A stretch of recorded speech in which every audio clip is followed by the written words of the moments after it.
এই জাদুবিদ্যা সত্য।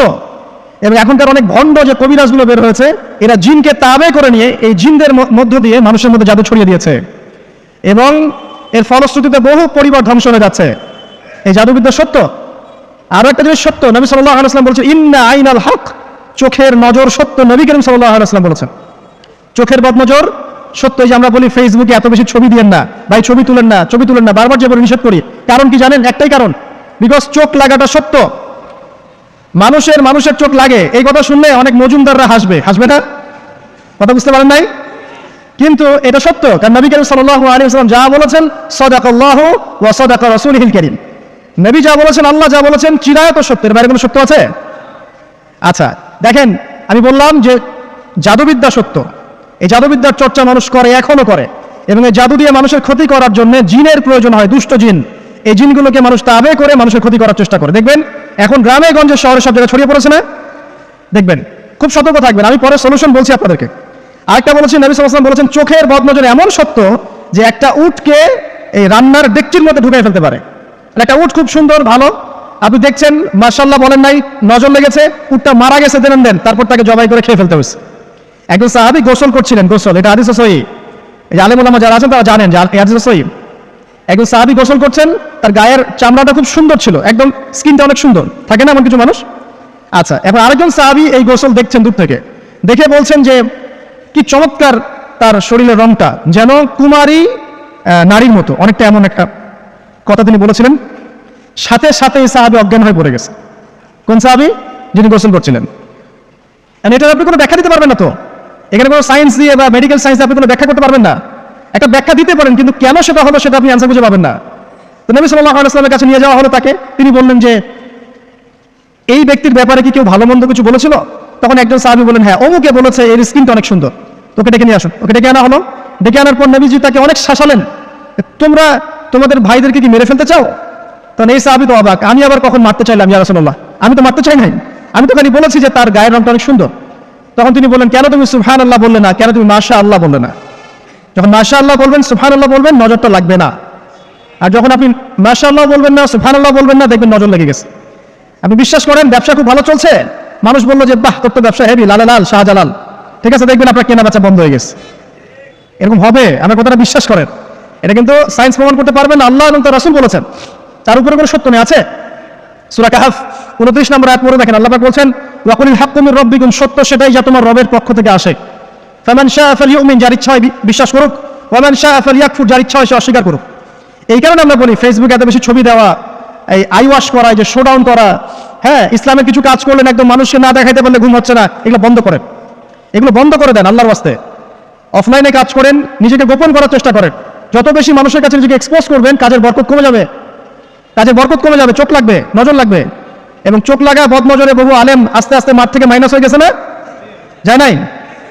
এখন কি আলেমদের সংখ্যা বেশি না কম? যত দিন যাবে আলেমের সংখ্যা আরো কমে যাবে। নবীজি বলেছেন আলেমদের সংখ্যা কমতে থাকবে, মানুষ জাহেলদেরকে আলেম বানিয়ে নেবে। তো প্রিয় ভাইরা, জাদুবিদ্যা সত্য, চোখের বদনজর সত্য, রাতের এই অনিষ্টগুলো সত্য, রাতের বেলা অনেক ক্ষতি আছে।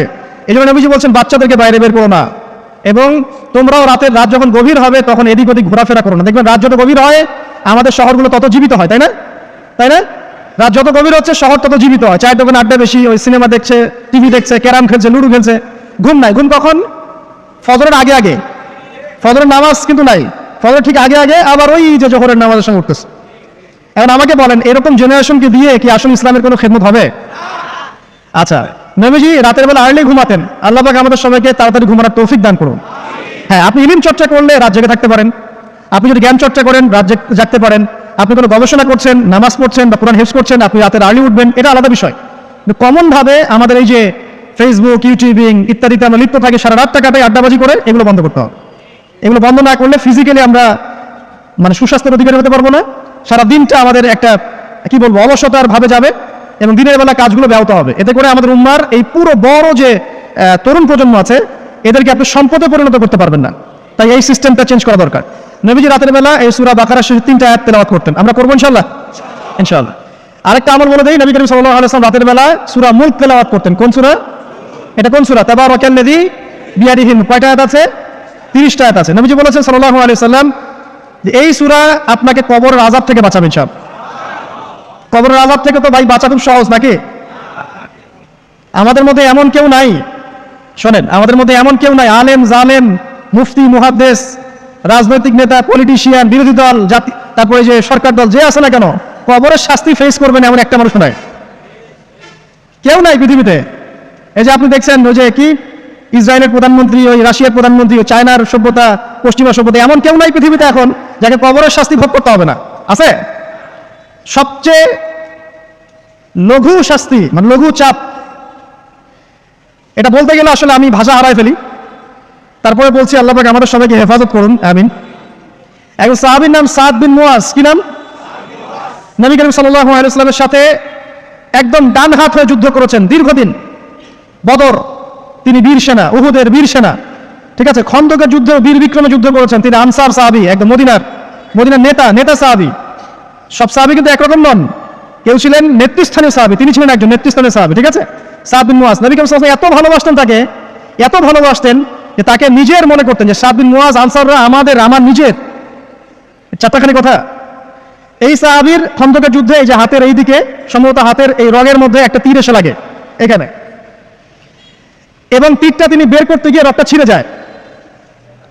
এরপর ফিনকি দিয়ে রক্ত বের হওয়া শুরু হয়। চিকিৎসা করে করে রক্ত বন্ধ করা যায় নাই, এবং এই রক্তের প্রবাহিত রক্তেই আল্লাহর ইচ্ছায় তিনি শাহাদাত বরণ করেন, তিনি ইন্তেকাল করেন। নবী করিম সাল্লাল্লাহু আলাইহি ওয়াসাল্লাম প্রচন্ড ব্যথিত হন, মানে মনটা তার খুব নরম হয়ে যায় সাদ বিন মুয়াজ রাদিয়াল্লাহু আনহুর জন্য।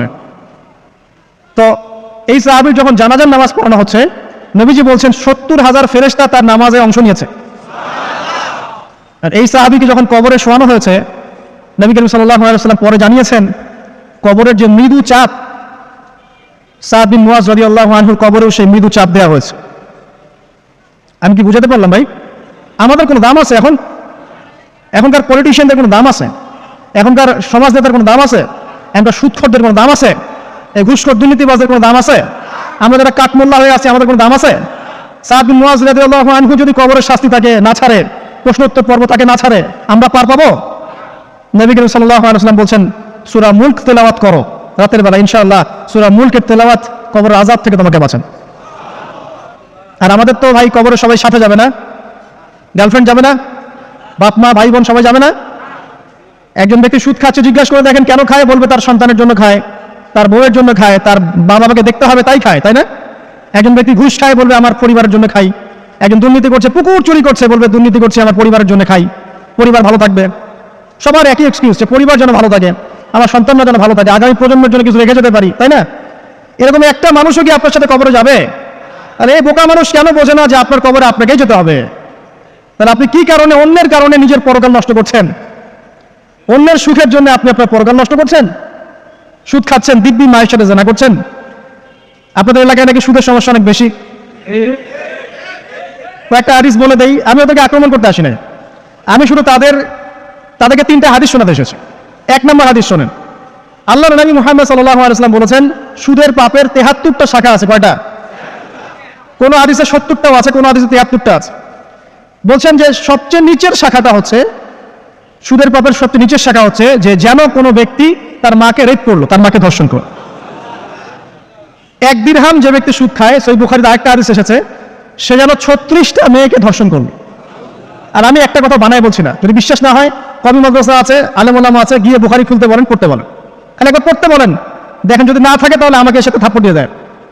যদি না থাকে হাদিস এটা, তাহলে আমার গালে একটা থাপ্পড় দিয়ে যায়। আর যদি থাকে তাহলে আল্লাহর রাস্তায় সুদ খাওয়া ছেড়ে দেন। কোনটা করবেন? চ্যালেঞ্জ করবেন? নবীজি বলেছেন 1টা দিরহাম যে ব্যক্তি সুদ খায়, দিরহাম মানে কি? রৌপ্য মুদ্রা। এটা এখন দেখতে পারবেন না, জাদুঘরে আছে।